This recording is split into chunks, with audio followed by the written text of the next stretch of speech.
time before he settled down to real life. For India, it was real life, and what she really wanted.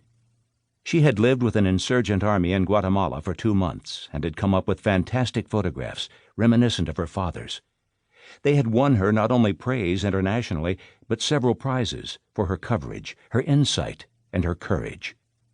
When she looked back on those days later on, she realized she had been someone different then, a person she thought of sometimes now and wondered what had happened to her. Where had that woman gone, that wild, free spirit filled with passion? India still acknowledged her, yet she also realized she no longer knew her. Her life was so different now, she was no longer that person.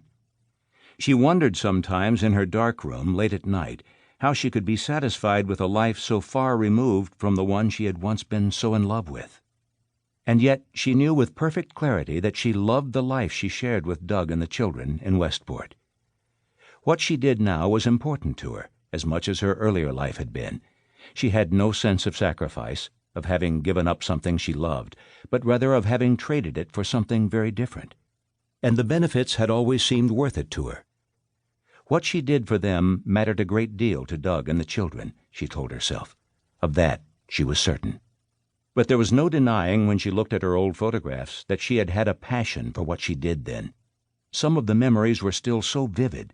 She still remembered the sheer excitement of it, the sick feeling of knowing she was in danger, and the thrill of capturing the perfect moment, that explosive split second in time when everything came together in one instant in what she saw through her camera. There had never been anything like it. If nothing else, she was glad she had done it and gotten it out of her system. And she knew without a doubt that what she had felt was something she had inherited from her father. He had died in Da Nang when she was 15, after winning a Pulitzer the year before. It had been all too easy for India to follow in his footsteps. It was a course she couldn't have altered at the time, or wanted to. She needed to do it. The changes she had made came later. She returned to New York a year and a half after Doug had gone home, when he had finally issued an ultimatum. He had told her that if she wanted a future with him, she had better get her ass back to New York and stop risking her life in Pakistan and Kenya. And for only a brief moment, it had been a tough decision. She knew that a life much like her father's was out there for her, maybe even a Pulitzer like his one day, but she knew the dangers, too. It had ultimately cost him his life, and to some extent his marriage. He had never really had a life he cared about beyond the moments when he risked everything for the perfect shot, with bombs exploding all around him. And Doug was reminding her that if she wanted him, and any kind of normalcy, she was going to have to make a choice sooner or later, and give up what she was doing. At 26, she married Doug and worked for the New York Times for 2 years, taking photographs for them locally. But Doug was anxious to have children. And when Jessica was born shortly before India turned 29, she gave up her job at the Times, moved to Connecticut, and closed the door on her old life forever. It was the deal she had agreed to. Doug had made it very clear to her when they got married that once they had children, she had to give up her career. And she had agreed to do it. She thought that by then she'd be ready. But she had to admit when she left the Times and turned her attention to full-time motherhood, it was harder than she expected. At first, she really missed working.